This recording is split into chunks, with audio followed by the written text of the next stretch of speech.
This conference will now I'm gonna get this rid of my. conference will now be this conference will now be recorded.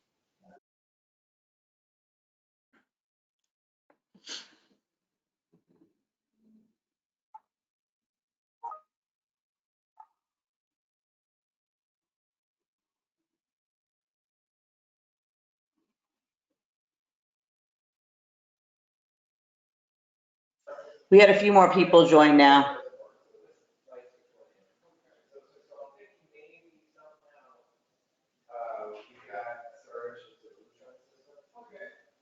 Jim is on his way on, so I'm sorry, just 1 minute. Yep, no problem. It'll give time for a few more people to jump on too. Sure.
If all the callers can just mute, because we could still hear some of you talking.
Welcome, Jim. Oh, we gotta unmute you. Unmute. Hi, how are you? Good, how are you today? Good to see you. It's been a few years since I've been out to the village. Yeah, I feel like this project's been going on that long, but now we have new streets that are also interested, so we'll see where it goes after today's meeting. Good. All right, Jim. So I have the presentation. So I will you just let me know to move forward with this slides, and we'll go from there. Okay. Do you want me to take over from here, Mayor? Yes, that would be fine, thanks. Okay, great. Well, first of all, thanks to the mayor for giving us the opportunity to present to the residents of Poquat. We've had, just by way of background, we've had a bit of recent activity in the village. I think it was maybe 2 or 3 years ago now, and I'm not going to get the street right. Was it Van Brunt, maybe? Is that one of the streets up there? Yeah, On so the it's north? Okay, so I have a good memory. So yeah, we did about a 2,000-foot main extension on Van Brunt, and maybe another road that branches off. And like I said, that was about 2 or 3 years ago. And just to kind of put into I guess, full transparency on how long these projects sometimes take. That project was probably in the works from when we first called from one of the interested customers to when we ran the gas main. It probably took about 2 years to get that done. And a lot of that just had to do with getting to the critical mass of customers we needed to justify moving the project forward. And I think in that case, once again, testing my memory, I think it was beyond what we were obligated to provide, and the customers had to pay a little extra to us, if I recall correctly. But we'll get to all that. So I have a few slides I want to go over. The slides will go very quickly, and then we can open it up to any questions the residents may have. So Joe, if you can go to the next slide, please. So we always start our presentations off with the benefits of natural gas. Most of you probably are aware of these because you've expressed interest in natural gas and all, but I'll just go through them quickly just in case there's some that you didn't think of. The natural gas is the convenience, it's a utility, it's underground, there's no disruptions because of storms or electric outages or anything along those lines, no empty tanks, those sorts of things. Versatile is usually the second reason. It's not just space heating like oil and propane are. You can use it for all sorts of things. And one of the biggest things in the last few years since Irene and Sandy has been backup generators. We get 1,000 of those a year lately. But fireplaces, barbecues, pool heating, you can go down the list.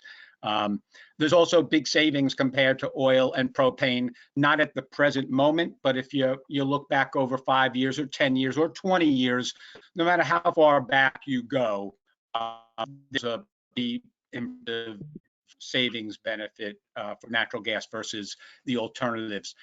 And then environmentally, if that's something you're concerned with, certainly compared to oil, there's a big difference.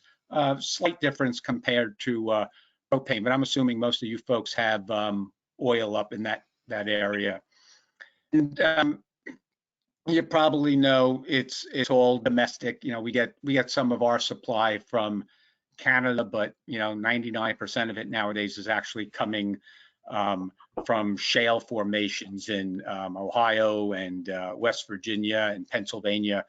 And then from a maintenance perspective, there's no annual cleaning, there's no need for service contracts, there's much fewer moving parts than an oil system. So the benefits are pretty clear. We get a few thousand people convert to natural gas every year on Long Island, and I'm not aware of anyone going from gas back to other alternatives. So it clearly wins the benefit war. Joe, go to the next slide, please.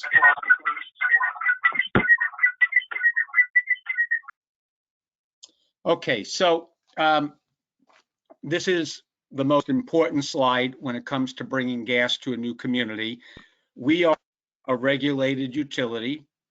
Every utility in New York State has to follow very specific rules outlined by the New York State Public Service Commission.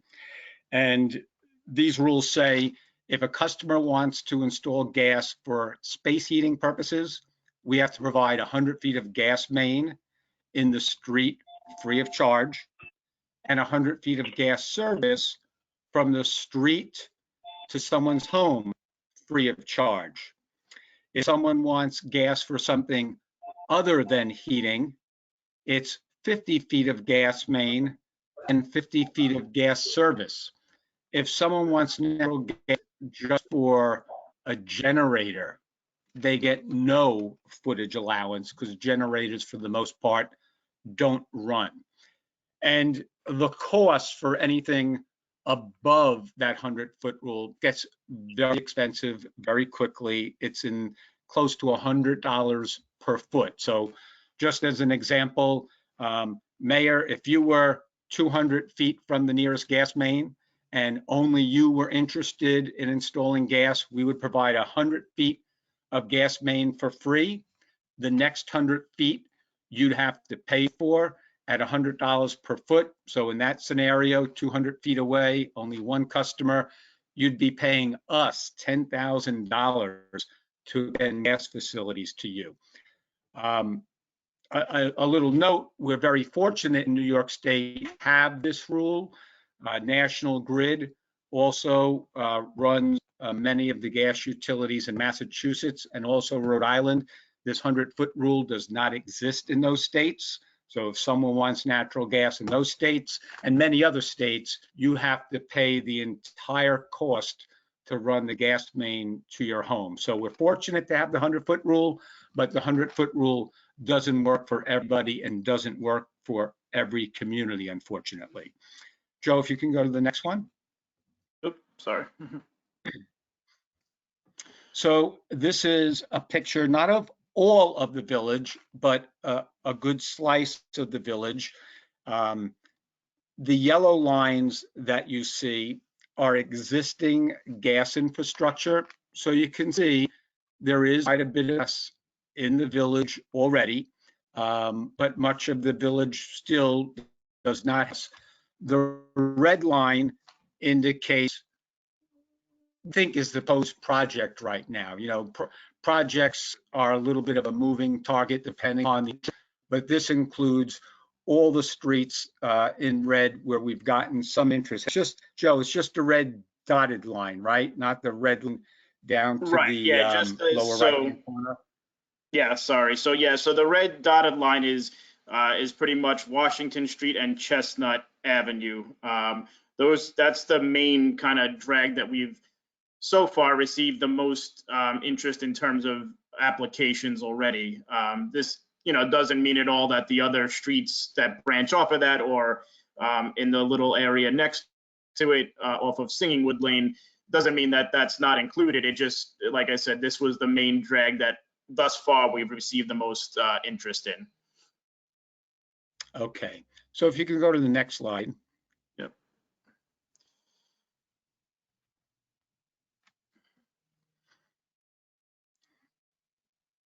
And go to the next one. Okay, sorry. Yeah, so this is just for the Washington Street and Chestnut Avenue scenario. There could be many other scenarios, and every scenario is going to result in a different amount of gas main that we would have to run and a different amount of applications that would be required to make the project a go at no cost. So in this one scenario, Washington Street and Chestnut Avenue, we would have to run about 3,600 feet of gas main to get in front of all the homes along that route. Currently, we have 14 applications submitted, so we would need 22 more. Once again, going back to that 100-foot rule. So to get 3,600 feet free of charge, we would need 36 customers committed to installing gas for space heating purposes. And we would run gas main and all the services up to a feet from the back of the home free of charge. Joe, do you know how many in this scenario, do you know how many homes there are roughly along that route? I don't have the exact number. I know that there was enough, let's say, to reach that amount. So there is at least enough to get to 36. That I know. Well, I know when I looked at the map, that's a fairly dense part of Poquat. Is that right, Mayor? Yes, we did. Joe and I went Okay. through it. We did have 36 homes that went down Washington and Chestnut. Okay, only 36 or more than that? It's not much more than that. Okay, so if not much more than that, I have to be completely transparent with you. Usually projects like this, we're lucky if we get a quarter of the people interested. Every once in a while you get a third. So if we're talking about having to get close to 100% of everyone along the route to sign up, that's a pretty big lift in my experience. Not saying it can't be done, but I just want to be completely transparent with what our experience has been. This would take a lot to get 36 out of 36, or if it's 36 out of 40, whatever number is. It has happened, just not that frequently. Joe, I kind of just gave an overview of everything. Yeah. This in the next. This is just a a screenshot of the application that is required. I know that most people on this call might have either seen this already or actually submitted one, but I just wanted to put it here for any that might not have seen, and I can obviously send the actual file to anyone who is interested, or to Mayor Parrish, who can distribute as needed. So the next steps, just so everyone knows, if so that application is very important. We would need a completed application with all the plumber information on it. And if we got to 36 customers and we were going to run it for free, the next step is we bring that to our engineering group, who takes a look and says, yes, we can run this now. The gas system is adequate in that area, and it could be done in a month or 2 or 3. Or sometimes they say to us, we can do it, but it's going to take 6 months or a year because we have to reinforce the gas system somewhere south or east or west of Poquat to make sure the system's adequate to handle the 36 new homes. And we won't know that until we get to the point where we have enough interest. Now, the other scenario is we don't get the 36 homes, we get 20. And then we do the math to say, okay, 20 falls short of that 100-foot allowance that we provide for free. But those 20 homeowners, if they all paid us X amount, we'd have to do the math, X amount of dollars, we could run the gas main. So there's always a yes. It just depends on the price tag associated with the yes. But we always try to shoot for free. And 99% of the customers we hook up every year, it's free. 1% of the people pay something to have gas brought to them, but that's the small minority of projects that we run. So having said all that, we can open it up to questions from the crowd. I have a question on the last slide, the application. This is Kyle. Does filling out that application commit a homeowner to buy anything or to convert any appliances to National Grid, or does it just allow National Grid to do a proper assessment of costs? Proper assessment of cost. And is the plumber's signature and plumber's information absolutely required? Several people got their applications filled out without that information because it's COVID and they don't want a plumber coming into their home to fill out a form. And plumbers are also not necessarily needed at this point to get that next step going. So is there any kind of exemption from getting that section of the form filled out for people during COVID? That's a great question, and it's not so much COVID related, but at this point, I would say don't waste your time and a plumber's time because there's no guarantee the project's going to move forward. Maybe the best path forward would be just send Joe applications with your information, and if we get to the 36, he'll come back to everyone and say, okay, we have 36 people interested. Now go get the plumber information. That would be a better use of everyone's time and the plumber's times, I think. Great. And the 100-foot rule would only apply. You basically would only have to convert your heating appliance, your space heating appliance. So you don't have to convert your dryer. If you just bought an electric dryer, you don't have to throw that one away and get a gas powered dryer. You don't have to convert your stove, et cetera. Can you just clarify that for us? Right. That's correct. Okay, great. I apologize if others have questions, go for it. I've collected a large list from talking to all the homeowners. So I'll ask another one here. Can you talk about converting oil-based boilers or burners for heat to natural gas and how that process usually works? Yep. So ultimately, that's a conversation you're going to have with a plumber because they'll be able to assess whether your boiler can be converted. But generally, the rule of thumb is if the oil boiler is less than 10 years old, it's a good candidate for just having a gas burner on. And the advantage to that, the cost is probably about half than doing a full conversion. You know, I don't know what the conversion cost will be up in Oquat, but average conversion might be $8,000 just for space heating.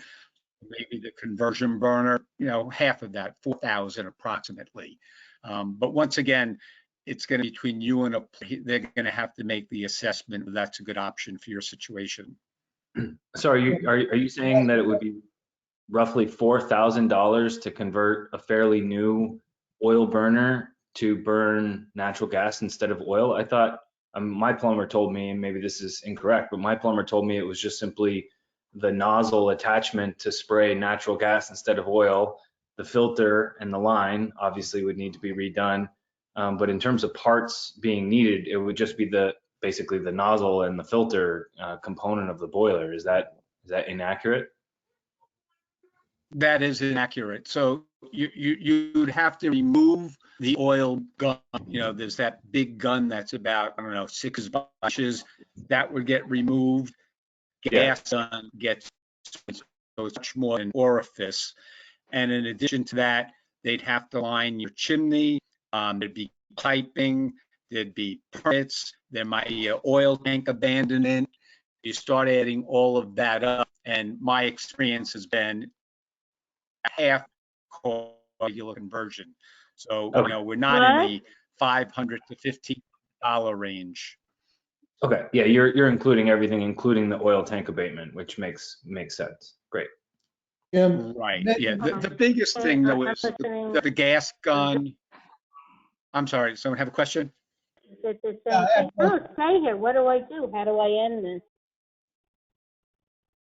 What you had mentioned earlier that historically the price of natural gas is less than oil and propane, but you said not now. So can you give some idea? Is it more expensive right now? Is it less expensive? What are the savings that one could hope to realize? Right. So right now, natural gas is a little less than oil. Oil's very cheap right now, but natural gas is also very cheap right now. So right now, the savings are just negligible. It might be 5 or 10% right now. Changes every day.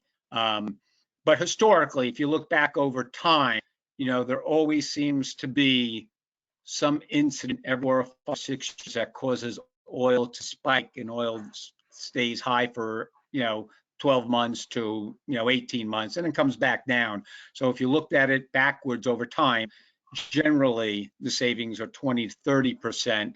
And going forward, you think that's going to be the same, but you never know. The energy industry is changing dramatically. One of the reasons why natural gas has been so cheap the last 10 years is because of the abundance of domestic gas found in shale in the country. But federal policy is changing on that right now, so you can't predict the future. So we usually don't even bring up savings much. People want natural gas because of all the other benefits we listed. Generally, the savings is just kind of the cherry on top of the sundae. Right, but it sounds like there's a fair amount of expense in doing this. So one would also have to consider what the amount of time it would take to recoup your expenses on the transferring to natural gas. So if it's going to take 15 years to recoup the expenses, that would be something I think we would want to know before getting involved. Yeah, and because oil and gas are both commodities whose price can't be predicted, I couldn't tell you a payback period. But what I can tell you, is most people that convert to natural gas are usually in a position where they have older oil equipment. They have to replace it anyway, so they're making a capital investment anyhow. So the incremental cost between replacing and replacing natural gas is small. You know, the only delta is there's some gas piping, there's lining the chimney, there's abandoning the tank, but replacing a boiler, whether it's oil or natural gas, is the bulk of the cost. So that's a wash generally. I mean, some people may be converting with younger equipment, but that's not the norm. Usually people have over 20 or 30-year-old equipment when they're making this decision. So, you know, I wish I can give you a straight payback answer, just can't. It would be, you know, it wouldn't be accurate. Okay, Hey, thanks. Joe, can you go back to the map with the colored lines on it, please? Sure. Have you done a similar analysis for China, Shen, Singing Wood, and Indian Valley, those grayed out streets there in the middle? Yeah, so I can absolutely, you know, I can send to anyone who is, you know, anyone on those blocks or anyone who's interested. We can definitely, you know, talk offline, and I can give you more information on what that would be. I believe if I recall, it was about 1,400 or 1,500 feet from where the main currently ends to go all the way down China Lane.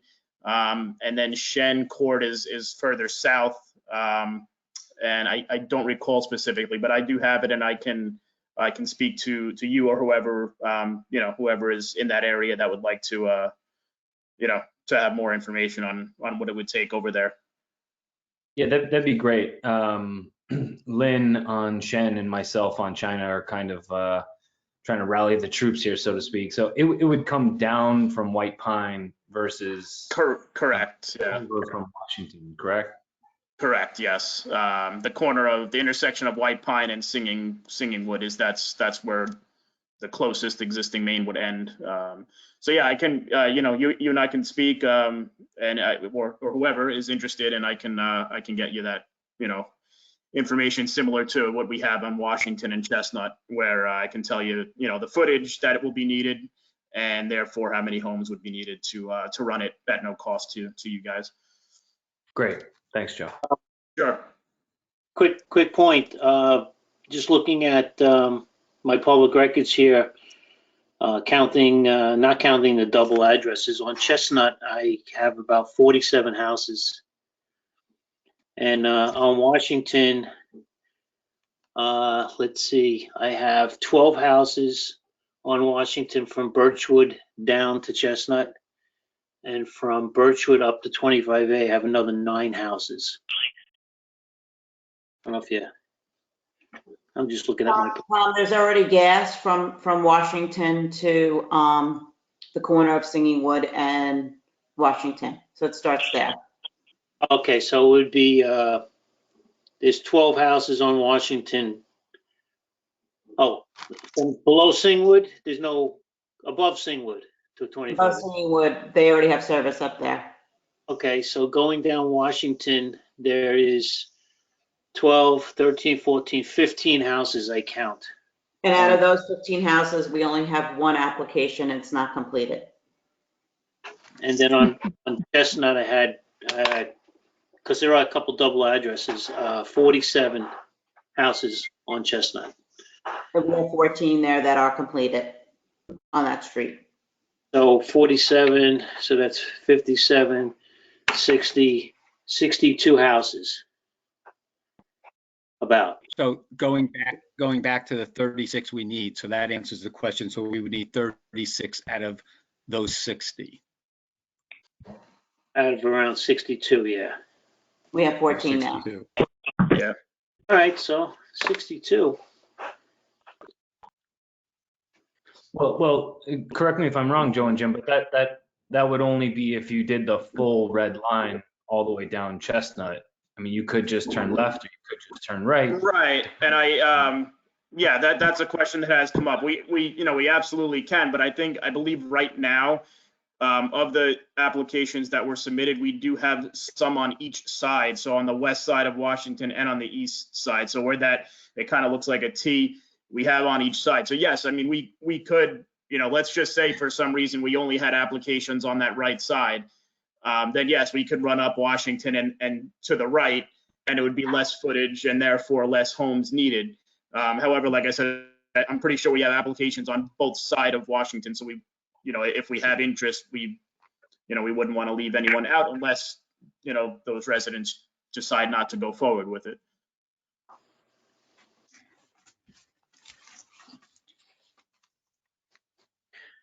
Great. And Joe and Jim, can you guys explain the process of getting a customer ID? Several residents have had their applications rejected because they don't have a customer ID listed. Can you just talk a little bit about that in terms of how we can get that done for everybody? Don't Yeah, even sure. worry about it. Just Yeah, I was gonna submit the say that is also something that we can kind of at this point wait a little bit, only because, as Jim mentioned earlier, we want to, just like with the plumber, kind of, you know, wait until we know that this might definitely be a go. To get your customer ID number, it's just basically calling the 800 number that's on top of the form, and it's essentially, to use the word account number, it's not an account number, it's a different number, but it's really just calling to that 800 number to set that up. So I can, you know, when the time comes, if we get to that point, and hopefully we do, I can assist anyone who is having some kind of trouble with that. So I wouldn't worry too much about it, because if there are issues, I can help for sure and walk anyone through it that needs assistance. Great, thanks. So I think at that point, Dee or myself or whomever can probably send over a lot of applications for Singing Wood, Shen, and China, because a majority of the residents didn't have plumber and customer ID. Okay. But I'm hopeful that they'll have the rest, and I appreciate you guys being flexible on that, so thank you. Yeah, sure, no problem. Yeah, so This is Jeff. sorry, go ahead. This is Jeff Coppelson. There was a question that came up about clustering, and I'm not sure you're addressing it. There were very few houses signed up on Washington, and most of them that did were on Chestnut. And then when Dee and I were talking, there was some question about whether or not there would have to be somebody paying for the cost of going, somebody other than you guys, to go down Washington Street, because there were no customers on Washington Street. It would all be Chestnut. Now I'm hearing that, no, it's the total number you need. If you get 36 people, we'll take it down to Washington, and then deal with Chestnut. So which is it? So it's the latter. It's all about getting 36 customers to reach the threshold of 3,600 feet. And we don't care where they're located. You know, they could all be at the outer tip of Chestnut. Doesn't matter to us. Okay, well, that's optimistic to my way of thinking, because the people who expressed interest initially were in the 40 households, and for various reasons there was attrition, and that brought us all the way down to where we are now. But I think that we need to revisit those people and explain it to them if they're not listening right now, because it seems doable if the people who said they were interested are still interested. The problem to me is that, as you pointed out, the numbers change, and the payback right now is not overwhelmingly attractive. And so for a lot of the houses here, who would have to pay the total cost of retooling their heating system, they don't feel it's worth it. So we're going to have to take a look at that. But the initial interest was much higher than what we're talking about right now. Yeah, and one thing I'd like to add is, generally it's a good idea to get more than the minimum you need, because people in the 11th hour often change their mind. Usually it happens when they talk to the plumber, they get a little sticker shock for the reasons you're mentioning. So if you need 36 out of 62, try to get 40, because 3 or 4 will definitely fall off. That's been our experience with every large project. And what happens in that scenario? You go ahead, you do all your surveying, you do all your designs, all your engineering estimates. You think you have 45 people signing up. You go ahead and do all the trenching, and then 10 people say, "Oh yeah, you know what? I moved," or the new homeowner doesn't want it, or I'm in the hospital, or whatever the many reasons are, and you're 1 or 2 short. What happens there? Do you then go to the 34, 35 people and say, "Hey, you guys now need to split this, $20,000"? Yeah, so that's a great question. Normally, there's lots of time in the vetting process and then design process and engineering process, lots of time before we actually put shovel to the street to kind of vet out who's going to fall out and who's not. But let's say we do get to your scenario where we've run it and 1 or 2 fall out. In a case like that, we're confident that another 1 or 2 will come on once the gas main's there. The number starts growing, it could be problematic, but normally it starts growing, I mean losing people, well before we put shovel into the ground. I can say that we really haven't had that scenario. We've only had the scenario where 1 or 2 or 3 have fallen off, and we've committed so much time and raised the expectation with so many people. We throw caution to the wind because we're confident 1 or 2 or 3 in the next year will hook up.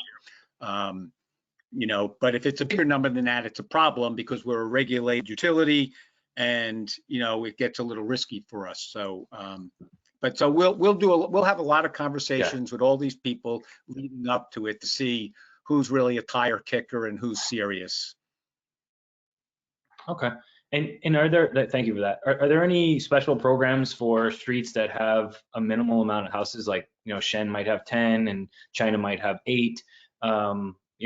If they don't have enough to justify going from White Pine and Singing Wood down Singing Wood and over throughout all of China, how do you guys deal with just small, low density of homes in some of these pockets of the village?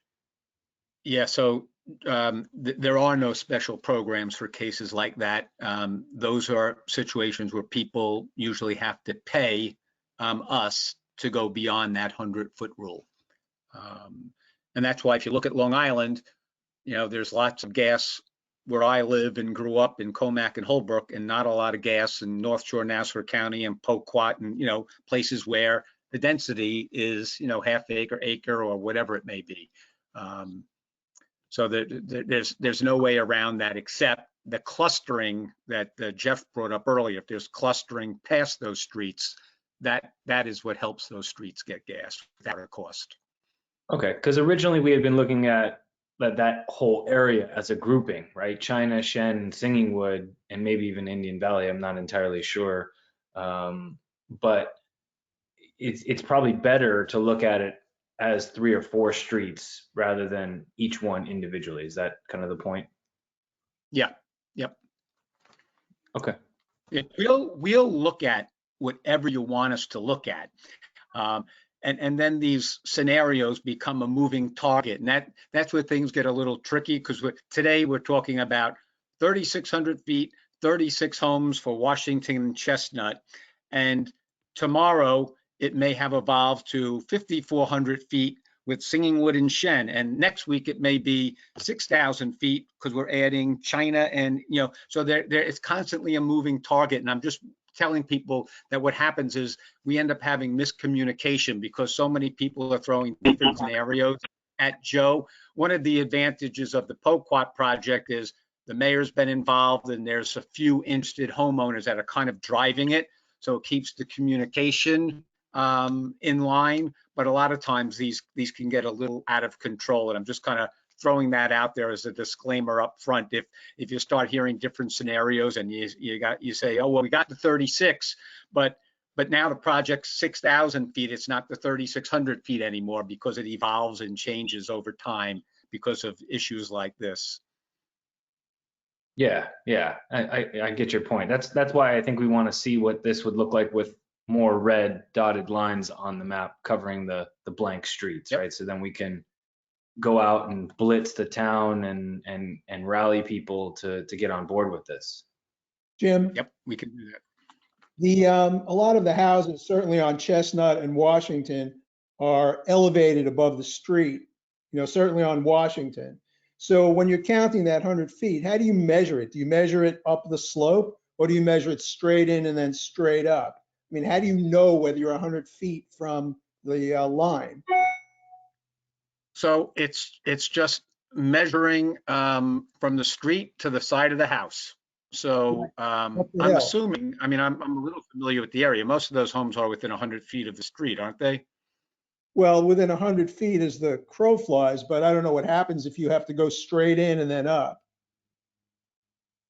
You're not going to lay the pipe. So up we the would telephone. measure however the land lies, that's what we're going to measure. It's not as the crow flies. So, you could lose a little bit of footage if the terrain is a little uneven like that. It's more than uneven.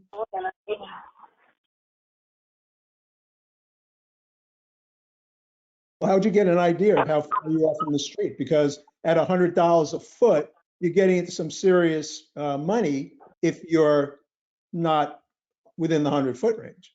So how would you know that? So, yep. So in the street, it's that $100 a foot for beyond that 100-foot allowance.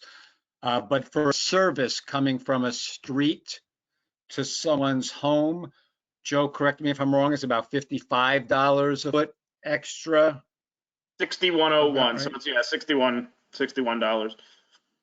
Still not Yeah. insignificant. So it's a bit, yeah, it's still significant, but when it got to that point, we're going to measure each individual home to see the distance. And if you have any question, if you think yours is a bit beyond 100 feet and that this is a deal breaker for you, reach out to Joe. He can have each one measured. Yeah, if there's a concern. Usually, a lot of times we'll rely on site surveys. I mean, a lot of times we're using site surveys. It's more if it's a new construction home. So that is the way we'll be able to tell. And also, like Jim just said, if you think you're close and it's gonna, like we said, I know $61 a foot is not insignificant, but we can also have a field measurement done just to get an 100% accurate distance of what you'd be at, based on, and like Jim mentioned before, based on what I've seen just looking at maps and things like that. It seems like most of this area, the homes are within the 100 feet, or maybe slightly over, but I don't anticipate that being common in this area. Does the line go down the center of the street, or does it go down the right side, the left side? That it depends. It depends. Usually we get center of the street, but that's not always the way. So I don't want to say that's 100%, but yeah, usually center of the road.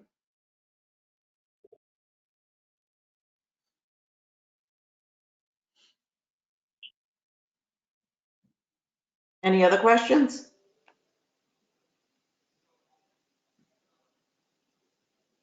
Okay, well, I think that, Joe, you and I speak pretty much weekly at this point. Yes, yeah. So maybe we can look at different areas, and we have residents that want to get involved and start concentrating on getting these applications in and seeing where we go from there. Yeah, absolutely. You can, like I said, I know you and I are in pretty frequent contact. Feel free to pass my information to anyone who wants to email or call directly, and we'll keep going at it. Yep, I agree. Just to be clear at this point, Your time. sorry, Thank you. one last Thanks, question. everyone. Oh, was there another question? Yes, at this point, how aggressive should I be to get the plumber to come over? I called 2 of them. They promised they would get back in touch. They didn't come. But today I hear that, we can move forward for now without the plumber estimate. So should I start pestering plumbers again right now, or can I wait? You should wait. Once Joe says, I have enough applications, then I think it makes sense for you to spend your time and a plumber's time getting estimates. But until we know the project's moving forward, that's not time well spent. So wait. Thanks. Thank you again. Have a good night. Okay, All right, thank thanks you. for having us. Right. Bye-bye. Thank you very Thank much. you. Thank you.